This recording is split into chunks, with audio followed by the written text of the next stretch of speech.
The Bloody Hand. Welcome. I wanted to share with you a legend from my childhood. At the age of 4, my family moved to a village called Condover, which is 4 miles southwest of Shrewsbury in Shropshire, on the Welsh border. A beautiful village in a beautiful county.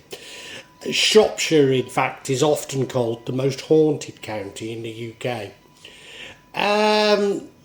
Condover, we used to say, I suspect it's no longer true with so many pubs shutting, but we used to say it was the largest village in England without a pub. It had a members club, and apparently it was a statute from one of the lords of the manor that it shouldn't have a licensed pub. I don't know how true it is, but certainly that's what we used to say.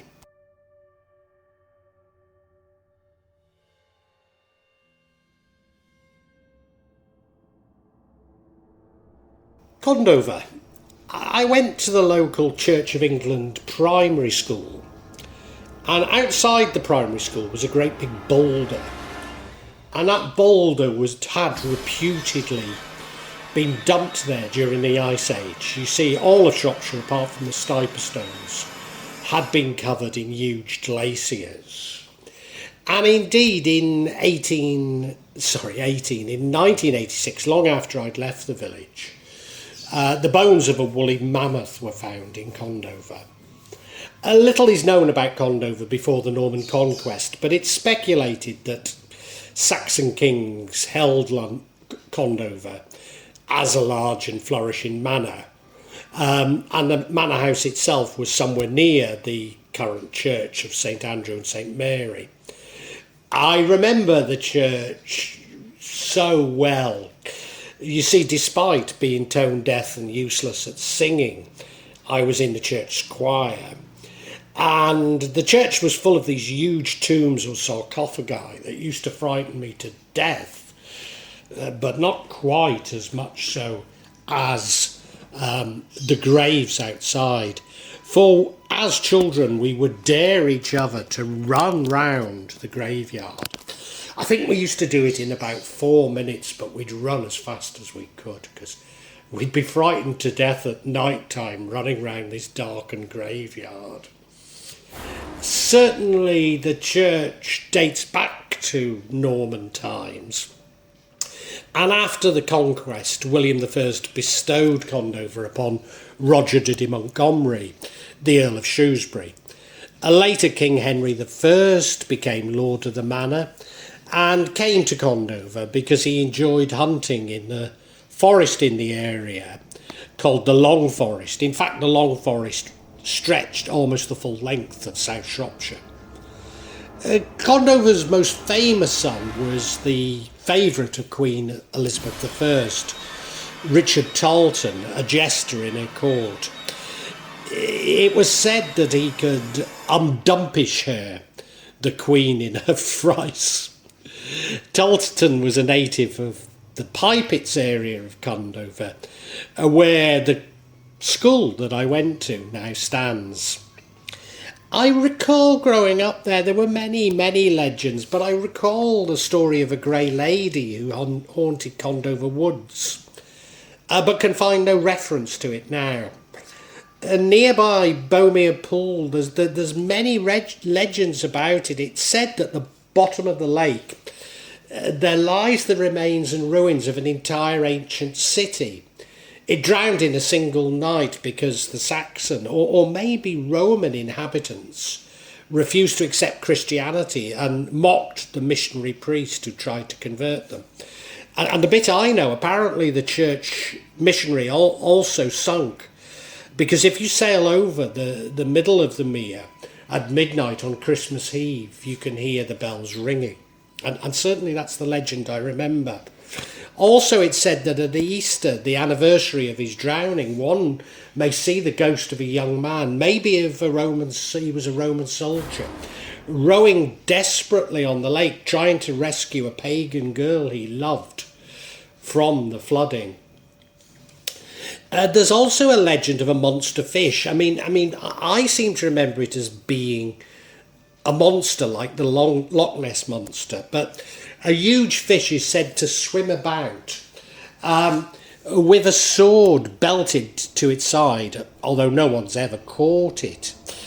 Stories tell that, although stories do claim that he was once caught in a net and dragged to the shore, but drew his sword, sliced the net and cut his way free and slid back into the water. There is a legend, and this is the legend that I know, that the sword had belonged to Wild Edric, probably an 11th century hero from Shropshire who fought the Normans. Indeed, the Harrying of the North was most vicious in Shropshire, and that was against Wild Edric. The fish has guarded the sword ever since he disappeared, and it's believed that one day the sword will be returned to its rightful heir in Condover Hall. So there's that suggests that maybe Wild Edric was the previous lord of the manor. I don't know, but there's elements of that story that ring true to the legend that I knew.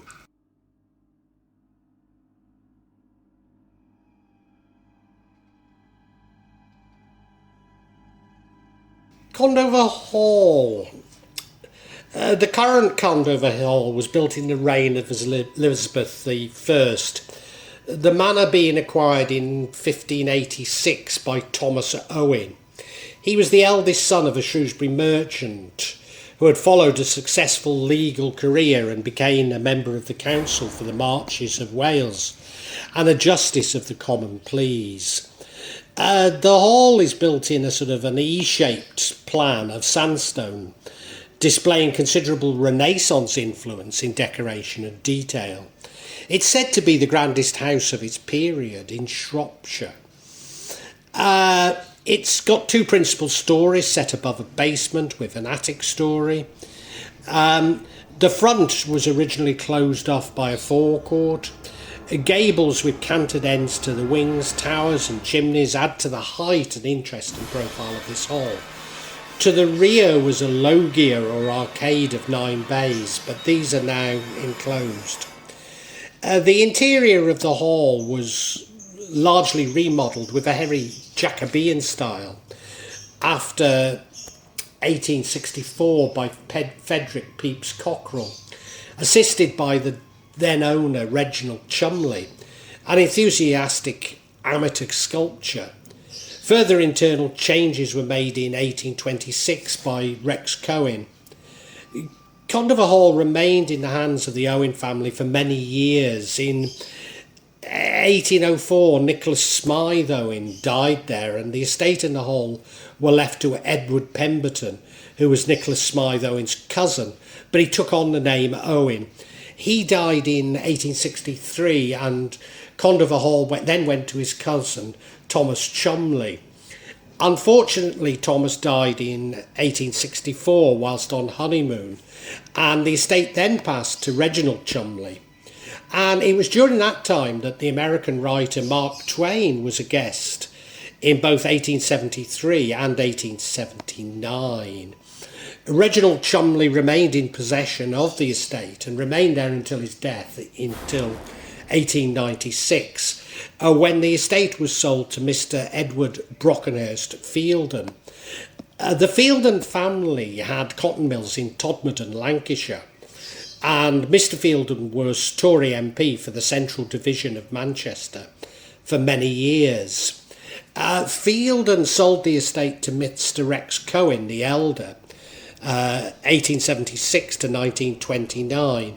In 1927, who had lived in nearby Pitchford Hall while the extensive renovations were carried out to Condover Hall. Rex Cohen was managing director of Lewis's. Lewis's being a chain of department stores that operated from 1856 to 2010. I'm pretty certain from Liverpool, but I mean, they were all over. I remember them certainly in Liverpool, Manchester. Well, yeah, I think Oxford as well. They were all over, but I think originally a Liverpool company. In 1939, Mrs. Florence Cohen, née Isaac, sold the estate to Manor Abbey from Sedgwick Park in Sussex. Manor Abbey died in active service in Major Abbey, sorry, not Manor Abbey, Major Abbey died in active service during the war in 1943 and never actually lived in the hall. During the Second World War, the hall itself had been commandeered by the War Office and used as an officers' mess for nearby RAF Condover. Indeed, as a child, it would be pointed out to me some of the damage that occurred during that time that never was properly repaired. It was also used by South Africa House in London, who took over the gardens, the produce from which was sent to South Africa House each week. In 1947, the hall was acquired by the National Institute for the Blind, now the Royal National Institute for the Blind, and opened its first school there in Great Britain. And certainly as I grew up in the village, it was the blind school. We knew it as the blind school. Having said that, I mean, it was largely off bounds, but every so often we were allowed to tour around, say with our school. And every so often there would be a village fete in the grounds, or even there'd be dances there. And I remember beautiful, beautiful interiors. Yeah, the South Shropshire Hunt dance, I seem to remember. Beautiful, beautiful interiors, beautiful place to be. It's no longer a school. Today it's an activity centre and part of the Thomas Travel Group, providing adventure breaks for schools from across the United Kingdom, as well as some schools from Europe as well. So it's quite a famous place now, probably more famous than when it was a blind school as I knew it.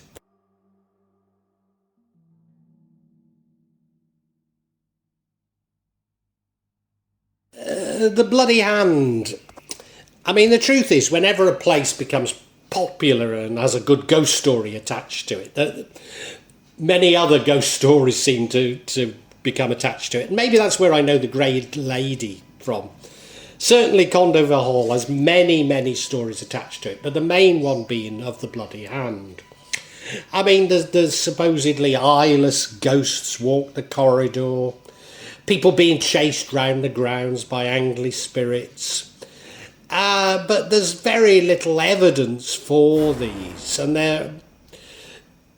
I don't know. I think even the stories I was told by a child had been made up by people who worked there, just I guess to create interest in the place.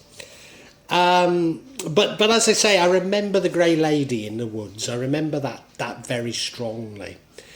But the real story that does, I mean, it's carried on for centuries, and it was one we were told.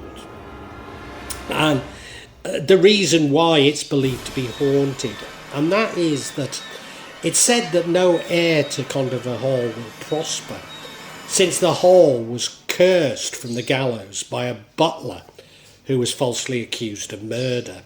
Yeah, the butler was hung for murdering the master, who fell onto the steps after being stabbed. However, the legend has it that it was the son who actually killed the father, wanting the inheritance.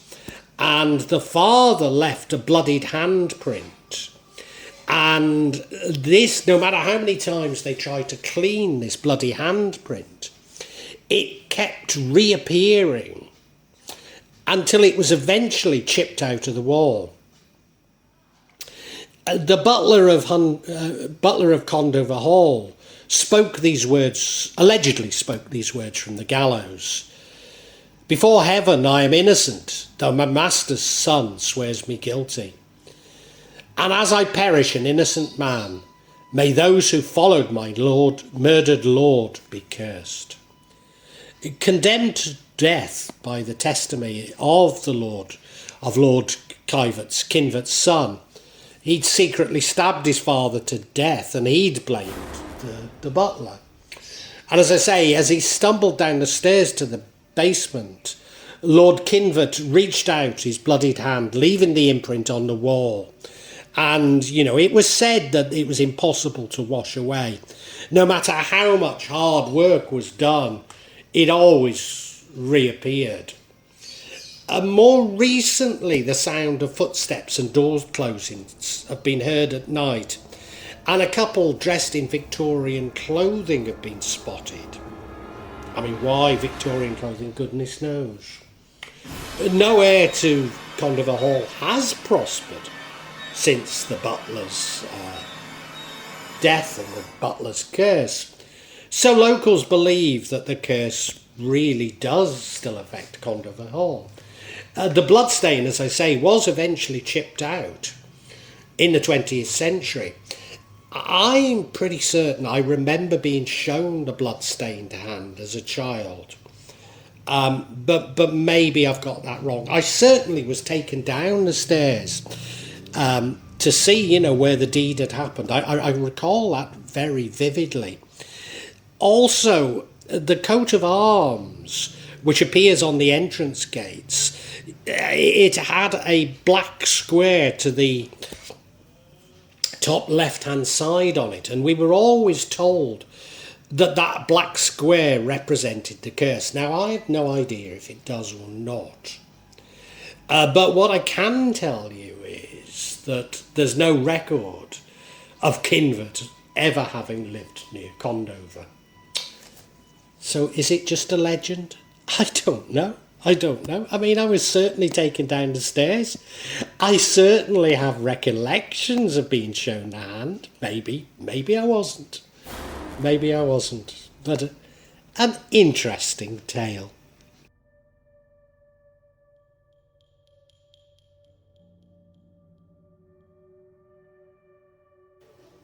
Well, I really hope you've enjoyed this vlog, and that, not only got something out of it, but provoked thoughts. I'm not here to push my beliefs, my thoughts on you, only to open up your own thinking, get you thinking about the world and life. When I started The Real Magic of Java, I believed that I'd only release them every month or maybe every 2 months. But now I find myself adding to this subsection once or twice a week. But please subscribe and hit the bell to get notifications for when I add new parts to this subsection. In part, the reason why I'm doing it more often is that the concept has moved from filming rituals and events that took place in Java to me also describing my beliefs and philosophy. And that does come in response to people expressing an interest in it. But of course, me actually seeing rituals and events really doesn't happen so often. What I would say to you is that there's no attempt at subterfuge on my behalf. And when I do experience rituals, I will include them for you to see. And as I say, there's no way I'm trying to mislead you. And if I believe there is subterfuge, if I uncover it, I will point it out to you. I'm trying to be as honest as I can be. Now, please make comments, please ask questions, and I'll try to be as honest and open with you as I can be. Of course, there will be some of you who disagree with me, particularly when I talk in terms of my own beliefs, my own feelings. And, you're welcome to alternative feelings, and we can agree to disagree. Sometimes I find that people on YouTube can be unnecessarily attacking and aggressive, and at times I don't restrain myself enough, and I apologise, but it's not my intention to put anybody down, I know what I talk about can be emotive, and it can be challenging to your beliefs. But, I'd love to enter an open discussion, a heartfelt discussion. But unfortunately, I often come across things that are, especially when people quote the scriptures to me, I've just no idea where it takes us, Because I'm speaking from the heart, I mean, sorry, if you want to quote the scriptures at me, do so, but it doesn't have much impact on me, I personally have no desire to impose my feelings on you, and I suppose when people try to do it to me, it washes off, All I'm trying to do is I'm trying to share my feelings with you, and I'd love an open discussion on feelings. I really would love it, and sorry if I don't always react as best I should. I try and cure this in myself, but I think this is part of the sort of narcissism of social media that I talk about so much in this subsection. So look, if you've enjoyed it, I really urge you to listen to other sections on this channel, particularly the 4 audio books that I've uploaded onto this channel. Yes, they are in a novel format. They are novels, but they go into much greater depth than my thoughts and feelings. Now, what I would say to you is these are sequential. So my thoughts and feelings develop as we go through each chapter and each book. So it does begin with 1.1, the Chinese cemetery. But, hey, it's up to you. Feel free to dip in as you wish, as you want. And, really heartfelt thanks for listening to this. And I really want to say a great big thank you, and God bless you.